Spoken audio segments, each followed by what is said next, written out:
Today, it's our distinct honor to have Ms. Varsha Rao, Head of Global Operations, Airbnb. Hello, welcome to China Daily. Hi, thank you for having me, Andrew. So, can you, for starters, can you explain a little bit about what does Airbnb do here in China? Sure, absolutely. So, globally, Airbnb is a website and an app that allows travelers looking for unique accommodations to book a home around the world. Book a home away from home, think about it that way, anywhere around the world. And we now have over 2 million homes on the platform, in over 190 countries, 34,000 cities. And over the course of the 8 years that Airbnb has now been around, we've had over 60 million guests stay with us.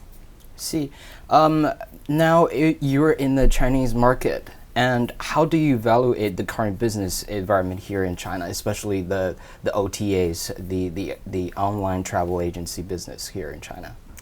So, a couple things. One, China is now the largest outbound travel market in the world. And so just like China is an important market for any company, for us being in the travel space, it's an especially important market for us.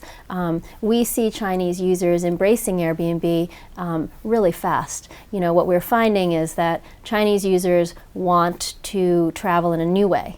They don't really want to travel the way their parents used to travel, no longer in groups. They want to have unique experiences. They want to share their stories when they come back. And that's what Airbnb is all about.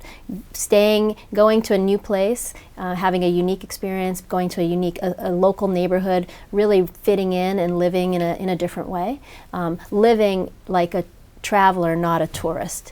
And so all of those things are quite independent of kind of ups and downs in the economy. We are still really new in China, and so our growth is really still very, very fast and healthy.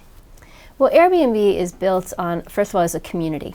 And it's a community that's built on trust, and it's one that is built on our very secure review system.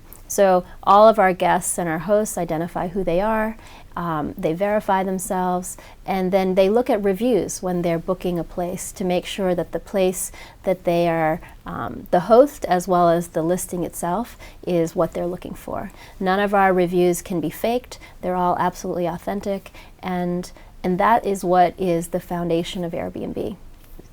And I'm curious, do you actually rent out your own place on Airbnb? My place is actually in the midst of being renovated, so I'm not currently a host, but I am a guest, an active guest, and whenever I travel for business or for pleasure, I'm always using Airbnb. Sometimes I stay in my own place.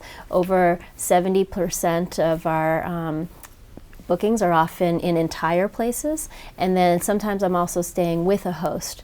For example, I just came here from India on my travel for business, and I stayed with a host there in a room, part of her place. But often I will stay on my own in an entire apartment on my own. So it just depends on where I am.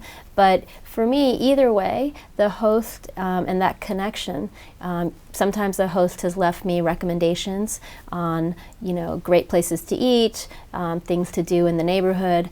That connection enables me to feel like I'm really a part of the community and not just a tourist. I see. And how do you envision the future of Airbnb operation here in China? So our real focus is, Airbnb is different. We are places, each place you stay is a unique accommodation. It's not cookie cutter, it's not standardized. And so there is some education that we need to do when we're growing in a market. And so our main focus is actually building awareness and educating Chinese users about what is Airbnb? What's the beauty of Airbnb? How do you what are the benefits of staying in a home as opposed to a hotel? What are the benefits of being part of a local community? So our focus is really awareness building, building out our team to enable us to do that, partnering with government in order to build a strong relationship. Those are the kinds of things that we're focused on here in China as we build our outbound business. So starting in the new year 2016, what is going to happen here in the Greater China market? Can you give us a little bit insight, like what major events and what stuff is going to happen with the Airbnb? So certainly more to come. What I will say is, we had some really seminal events in 2015. We partnered up with Shanghai Tower, the OPT, the Oriental Pearl Tower, and that was a really great event for us in December, where we were really able to highlight all the places around the world through the eyes of that Shanghai Towers, which is a really beautiful place. And we partnered up with Liu Wen, who's just a wonderful spokesperson. We're going to have more events like that where we really try to showcase what Airbnb is about to Chinese users in a really aspirational way. We'll also, we partnered up, as you may know, with Cheng Yo and Ma Fengwo in 2014 and 15, and we'll continue to try to grow and deepen our partnerships with companies like that. What we like about some of those partners are the fact that they are really, first of all, their travelers are at the forefront. They are adventurous, they are looking for unique experiences, and then when they come back, they are sharing their stories. And so Airbnb, the foundation of how Airbnb has grown, has been word of mouth, and we find that those platforms are great to share the positive stories that people are having. So we'll look to do more of those kinds of, deepen those relationships and kind of expand the storytelling that's happening about when people are traveling on Airbnb. All right, thank you so much. Thank you for talking to China Daily. Thank you for having me.